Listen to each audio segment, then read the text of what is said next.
Dejo Moscú para descubrir un país nuevo, Uzbekistán, en el corazón de la Ruta de la Seda. Antiguamente conocido como el Emirato de Bujará, que fue protectorado ruso desde 1873 hasta su desaparición durante la Revolución Rusa, como veréis si me acompañáis en este viaje, aún se ve perfectamente su relación con la época soviética. Para que os ubiquéis, Uzbekistán limita con Kazajistán, Afganistán, Kirguistán, Tayikistán y Turkmenistán, los istanes, vaya. Como curiosidad, junto con Liechtenstein, es uno de los dos únicos países doblemente aislados del mar, es decir, que se han de cruzar dos fronteras como mínimo para llegar al mar, sin considerar como mares y no como lagos el Caspio y el casi desaparecido Mar de Aral.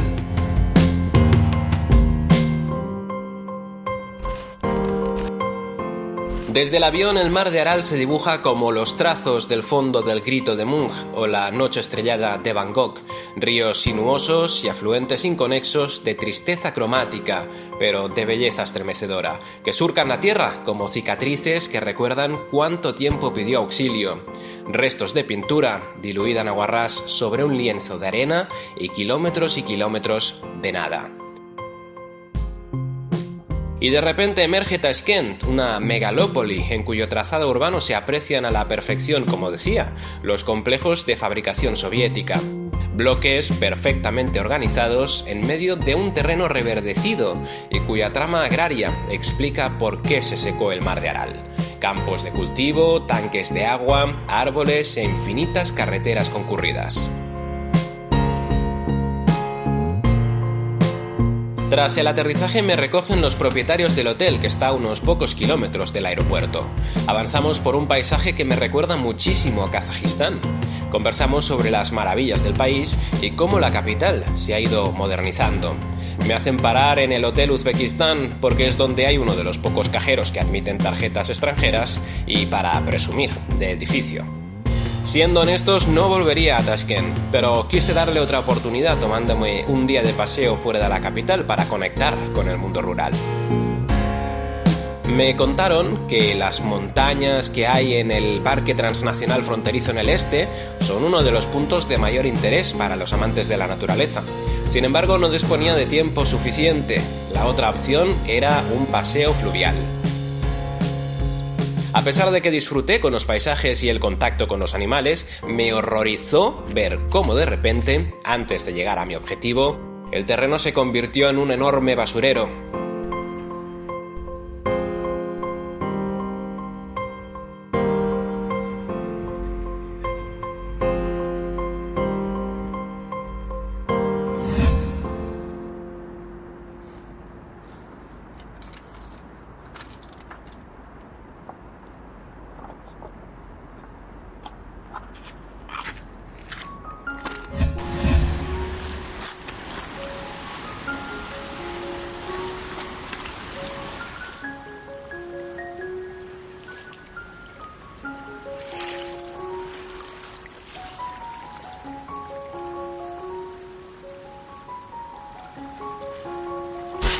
Estamos en el río Chirchik, a las afueras de Tashkent. De hecho, este es el principal abastecedor de agua de la ciudad. Desde aquí se alimentan muchos de los canales que después podemos encontrar allá. Y este también es uno de los principales afluentes del Sirdarya, el río que junto con el Amudarya desemboca en el Mar de Aral.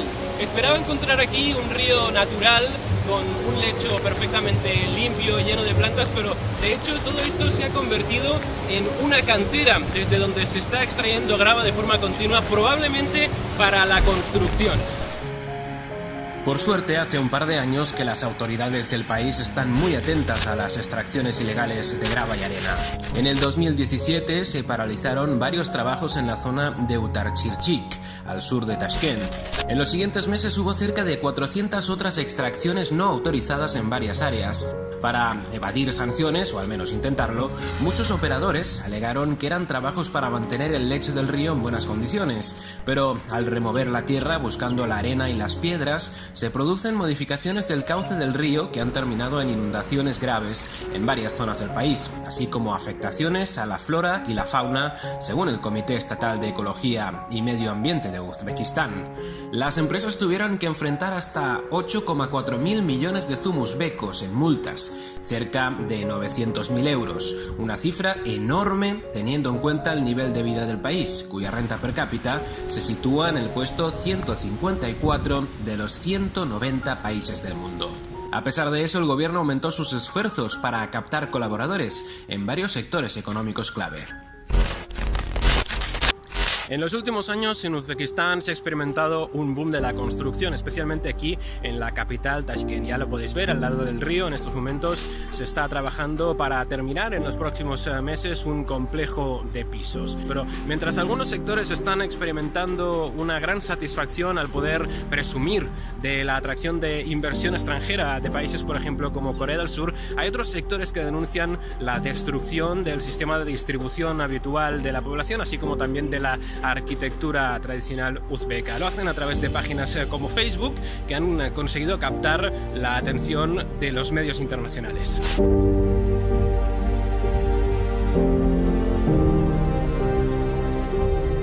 El caso más notorio y más masivo es el proyecto insignia de la capital uzbeca, la construcción de Tashkent City. La primera fase del proyecto arrancó en 2017 y se planificó la totalidad de la obra en 10 años, pero el gobierno quiere acabarlo para 2021, antes de las próximas elecciones presidenciales, como una muestra de progreso y poder. Se ubica en pleno corazón de Tashkent, en una zona de 80 hectáreas, encuadrada por las calles Alisher Navoy, Al-Mazar, Islam Karimov y Furkat, en los mahalas o vecindarios de Ukcha y Al-Mazor. Inicialmente se evacuó a más de 10.000 personas de sus casas, quedando afectadas 30.000 personas más. Las autoridades prometieron indemnizaciones económicas y la reubicación, pero aquí surge una nueva polémica. En primer lugar, porque muchos residentes no están satisfechos en abandonar edificios históricos para mudarse a casas de hormigón. Y en segundo lugar, porque, según denuncian muchos de ellos, ninguna de las promesas se cumplió. Ni recibieron las cantidades acordadas y tuvieron que desplazarse a casas de familiares, algo que el gobierno local niega reiteradamente. Sin embargo, el alcalde de la ciudad se enfrentó a las acusaciones de una investigación independiente de Open Democracy que vincula sus intereses económicos con algunas de las compañías que llevan a cabo la obra, entre ellas Dream City o el grupo ACFA, con quien el político tiene vínculos desde su creación hace 2 décadas. Por otra parte, desde 2017 también, el municipio aprobó el proyecto Mahala Moderno, que pretende rediseñar los 505 barrios de la ciudad. Pero, ¿cómo es esta fuera del centro?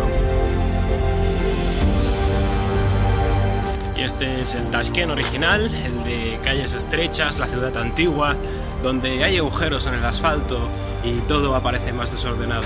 Donde está, en definitiva, la esencia de lo que fue la ciudad clásica y antigua. Es donde el tiempo parece detenido y las costumbres de ir a comprar al mercado en vez de al centro comercial siguen bien vivas. El Tashkent de los monumentos que te permiten imaginar los tiempos de la ruta de la seda. El Tashkent en peligro ante la próxima llegada de los bulldozers. En Ojibat Mahala, los vecinos se quejaron de la pérdida de infraestructuras como parques infantiles o incluso el propio arbolado. El proceso llegó a la justicia y finalmente ganaron los vecinos. La demolición de Dom Kino, un edificio que representa el modernismo de los años 80, volvió a despertar la lucha de los activistas, pero aquí no hubo tanta suerte. Son muchos los edificios que se ven afectados por demoliciones o transformaciones. El Hotel Chorsu, anteriormente Hotel Moscú, es uno de los edificios más altos de la ciudad, con 23 plantas. Se construyó en 1982 con la capacidad de albergar a 1.000 personas. Sin embargo, desde el año 2000 ha pasado varias reformas y actualmente solo queda en pie la estructura. Como este, incontable patrimonio parece condenado en la lucha entre la destrucción y la construcción que para algunos precede al progreso. Por suerte, hay otras ciudades uzbecas que sí han sabido conservar su historia. Las vemos en otra ocasión.